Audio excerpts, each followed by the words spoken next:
सबसे पहले हम आपको यह बताएंगे कि क्या नवरात्रि के दौरान मीट की दुकानों को बंद रखने की मांग करना सही है या ये मांग गलत है।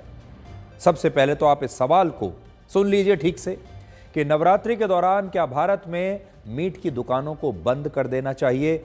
आप इसके बारे में क्या सोचते हैं, अभी से इस सवाल का जवाब अपने मन में सोचना शुरू कर दीजिए। उत्तर प्रदेश सरकार में राज्य मंत्री कपिल देव अग्रवाल ने हापुड़ क्षेत्र में नवरात्रि के दौरान मीट की दुकानों को बंद रखने के आदेश दिए हैं।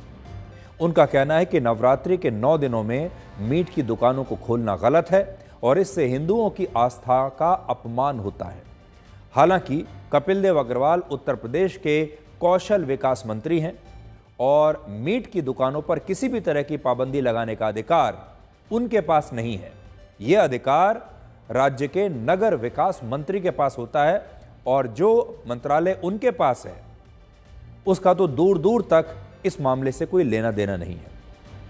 इस समय अरविंद कुमार शर्मा उत्तर प्रदेश के नगर विकास मंत्री हैं और उन्होंने अब तक इस मुद्दे पर कोई फैसला नहीं लिया है और यह मांग सिर्फ कुछ बयानों तक सीमित है। मध्य प्रदेश में भी कुछ बीजेपी विधायकों ने नवरात्रि के दौरान मीट की दुकानों को बंद रखने की मांग की है, लेकिन वहां भी राज्य सरकार ने इस पर आधिकारिक रूप से कोई फैसला अभी तक नहीं लिया है। उत्तराखंड और दिल्ली में भी बीजेपी विधायक और सांसद नवरात्रि के दौरान मीट की दुकानों को बंद रखने की मांग कर रहे हैं, लेकिन इन राज्यों और प्रदेशों में भी इस पर सरकार की तरफ से अभी तक कुछ नहीं कहा गया है। हालांकि ये मांग पूरे देश में अब फैलती जा रही है और बीजेपी के सांसद, मंत्री, विधायक और नेता ये कह रहे हैं कि नवरात्रि के दौरान मीट की दुकानों को खोलना हिंदुओं की आस्था का अपमान है।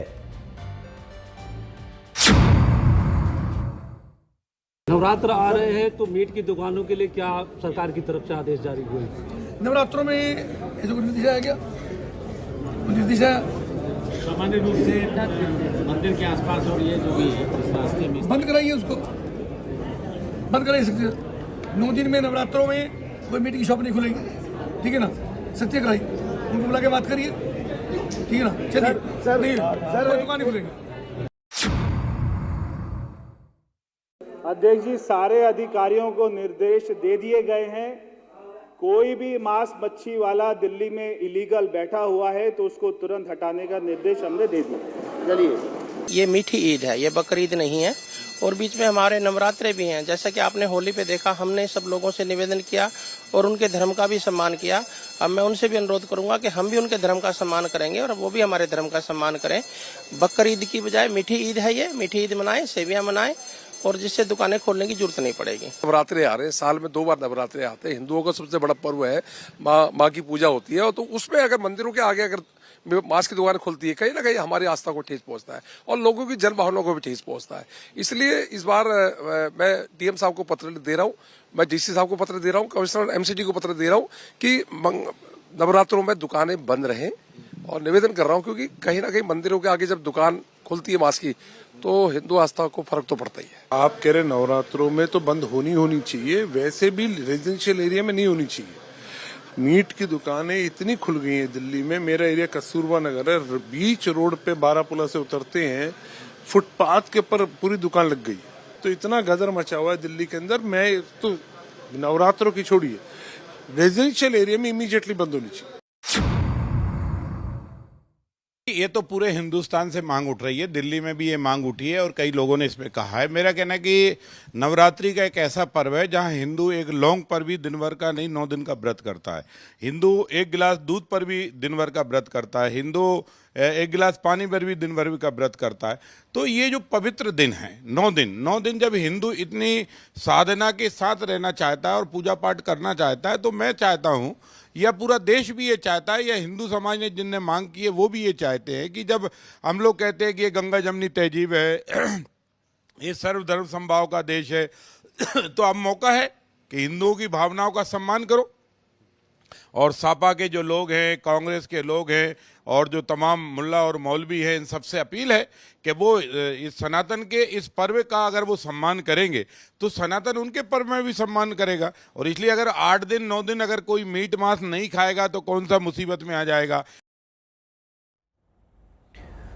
अब बड़ा सवाल यह है कि ये मांग सही है या ये मांग गलत है। इस सवाल का जवाब जानने के लिए आपको पहले यह समझना होगा कि नवरात्रि के मौके पर मीट की दुकानों को खोलने का विरोध आखिर होता क्यों है, इसके पीछे वजह क्या है।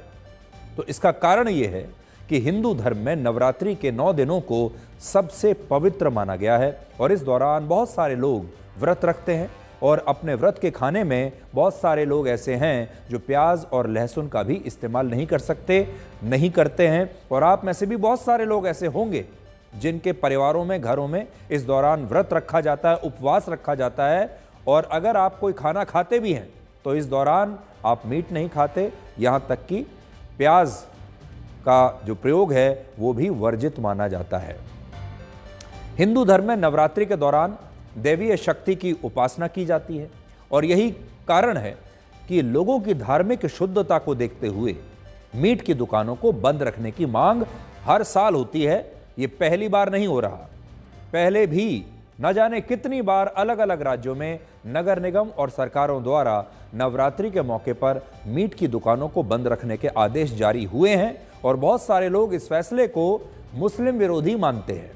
वो कहते हैं कि अगर मुसलमान नवरात्रि के 9 दिन मीट की दुकानों को बंद रखेंगे तो फिर अपने परिवार का पेट कैसे भरेंगे, अपने परिवार को खाना खिलाने के लिए पैसा कहां से लाएंगे, उनकी रोजी रोटी का क्या होगा। और यह बात सही भी है। वर्ष 2021 में गुजरात हाई कोर्ट ने भी कहा था कि नवरात्रि के लिए किसी की रोजी रोटी पर ताला नहीं लगाया जा सकता। उस वक्त इसी मुद्दे पर बहस के दौरान अदालत में यह सुझाव भी दिया गया था कि क्या सरकार को ऐसे मामलों में दुकान वालों को मुआवजा देना चाहिए ताकि लोगों को अपनी दुकानें बंद रखने से कोई आर्थिक नुकसान न हो।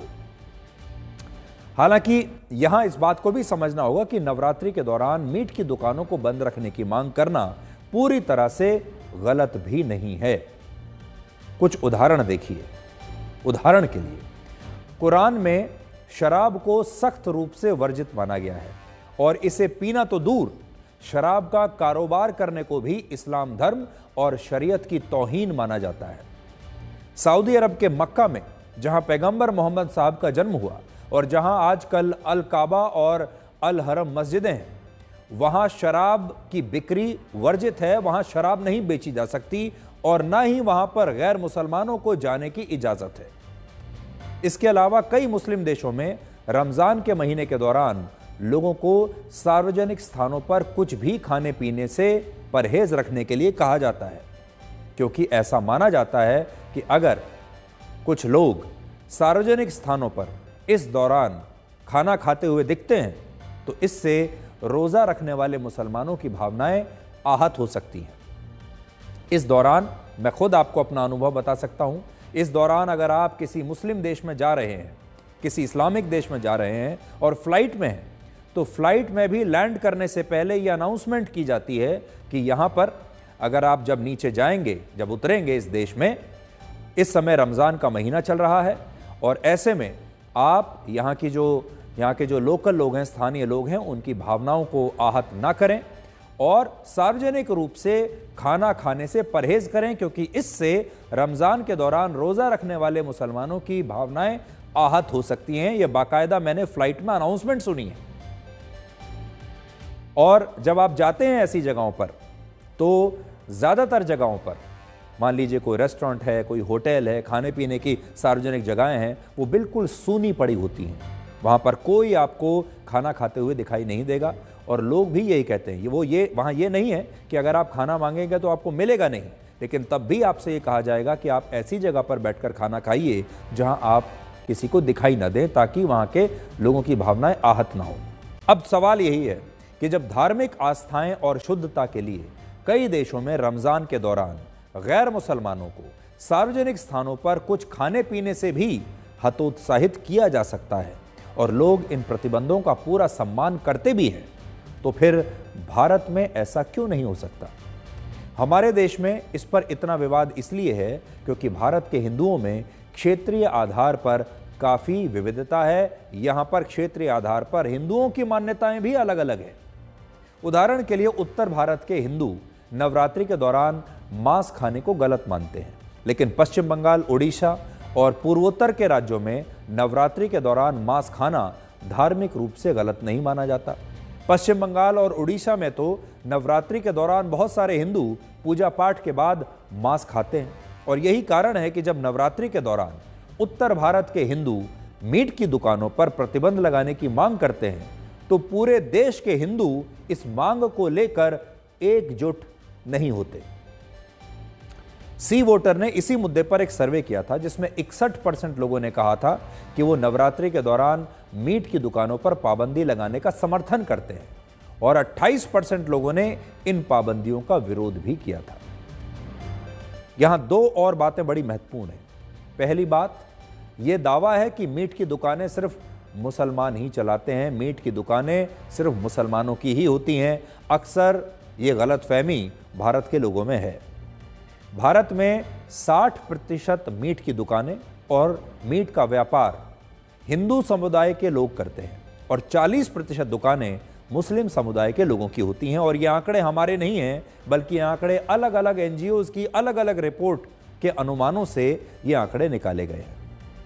दूसरा, जो हिंदू ये सोचते हैं कि नवरात्रि को छोड़कर बाकी के सामान्य दिनों में मांस खाया जा सकता है, वो हिंदू भी असल में गलत सोचते हैं।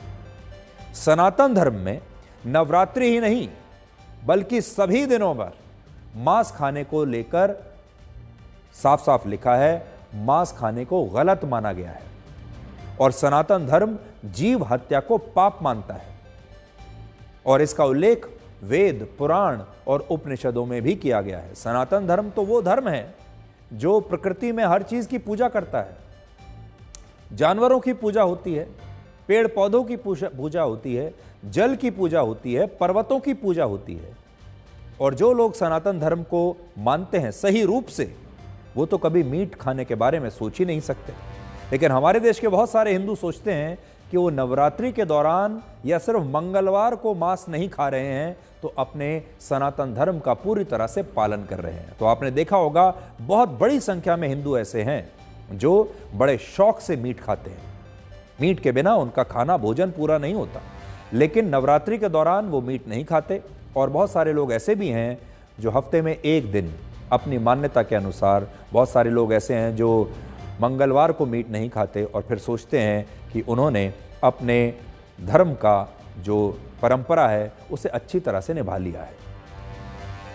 अमेरिका के एक मशहूर थिंक टैंक पीयू रिसर्च ने वर्ष 2021 में इस मुद्दे पर एक सर्वे किया था जिसमें 44% हिंदुओं ने कहा कि वो नवरात्रि और मंगलवार जैसे दिनों पर मांस नहीं खाते और इसलिए वो शाकाहारी ही कहलाएंगे और उन्हें ऐसा लगता है कि वो सनातन धर्म का पूरा पालन कर रहे हैं। आज हमारे देश के नेताओं को भी ये बात समझनी होगी कि इस्लाम धर्म में शराब को सख्त रूप से वर्जित माना गया है, लेकिन इसके बावजूद रमज़ान के पूरे महीने में शराब की दुकानें खुली रहती हैं। उत्तर प्रदेश में तो रमज़ान के वक्त शराब की एक बोतल के साथ दूसरी बोतल फ्री मिल रही है, लेकिन इस पर किसी मुसलमान ने शराब की इन दुकानों को बंद करने की मांग नहीं की है। ये तो योगी जी का पार्टी टाइम है हमारे और आपके लिए। देखिए, हमारे प्रेस के साथियों, इसको बुरा मत मानिए अगर एक के साथ एक फ्री मिल रही है तो। ये पार्टी टाइम हमारे आपके लिए योगी जी ने शुरू किया है। और बताइए आप, हमारे नवरात्र के समय पर कैसी सरकार है बताओ। अब आप कहोगे कि ये विरोधी सरकार है कि नहीं है। बताइए, नवरात्र के समय पर भारतीय जनता पार्टी क्या कर रही है, क्या योजना लेकर के आई है कि एक बोतल के संग एक बोतल शराब फ्री। योगी जी को ये नहीं पता कि नवरात्र शुरू होने जा रहे हैं। एक तरफ तो नरेंद्र मोदी जी ने कहा है कि सौगातें मोदी बांटना पड़ेगा। देवेंद्र फडणवीस से लेके जो बीजेपी के मुख्यमंत्री हैं, चंद्रबाबू नायडू, चिराग पासवान, नीतीश कुमार, सब तो इफ्तार पार्टी कर रहे हैं और भाजपा के लोग गाली दे रहे हैं। तो गले लगाना है कि गाली देना है, पहले बीजेपी स्पष्ट कर दे। बीजेपी वालों के जो रेस्टोरेंट हैं दिल्ली के अंदर, जिसमें मीट भी मिलता है, मुर्गा भी मिलता है, फिर मछली भी मिलती है, वो बंद होंगे।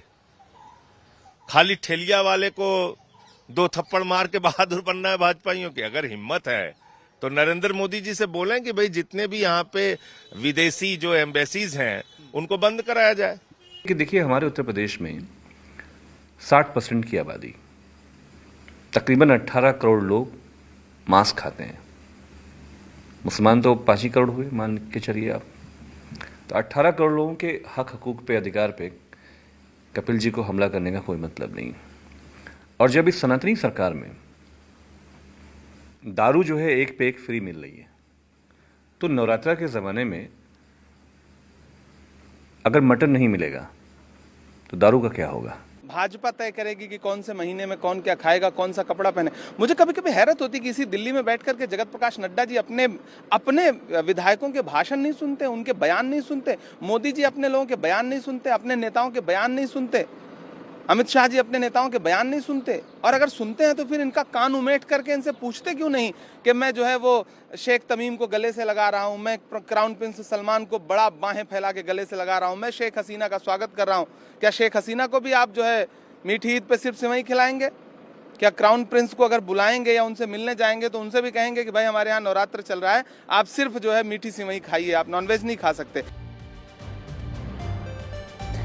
आखिर में हम इतना ही कहना चाहेंगे कि भारत एक बहुत ही परिपक्व लोकतंत्र है, एक धर्मनिरपेक्ष देश है, और सभी धर्मों के जो लोग हैं आदेश का पालन करने की बजाय ये चीज़ें आदेशों से नहीं होती, ये चीज़ें मन से होती हैं, ये बातें श्रद्धा से होती हैं। सरकार कोई आदेश दे भी दे, आपने देखा होगा हमारे देश में आदेश तो न जाने कितनी कितनी चीज़ों के दे दिए जाते हैं। हमारे देश में बहुत सारे कानून हैं, लेकिन उन कानूनों को हर रोज़ तोड़ा भी तो जाता है।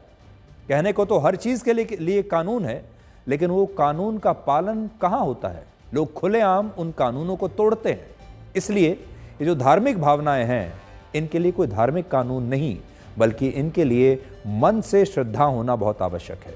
और अगर हिंदू और मुसलमान दोनों ही मन से एक दूसरे की इज्जत करेंगे, एक दूसरे की धार्मिक भावनाओं का ध्यान रखेंगे, तो इस तरह की जो स्थितियां हैं ये कभी उत्पन्न होंगी ही नहीं। कभी भी किसी सरकारी आदेश लाने का जो मौका है वो कभी आएगा ही नहीं।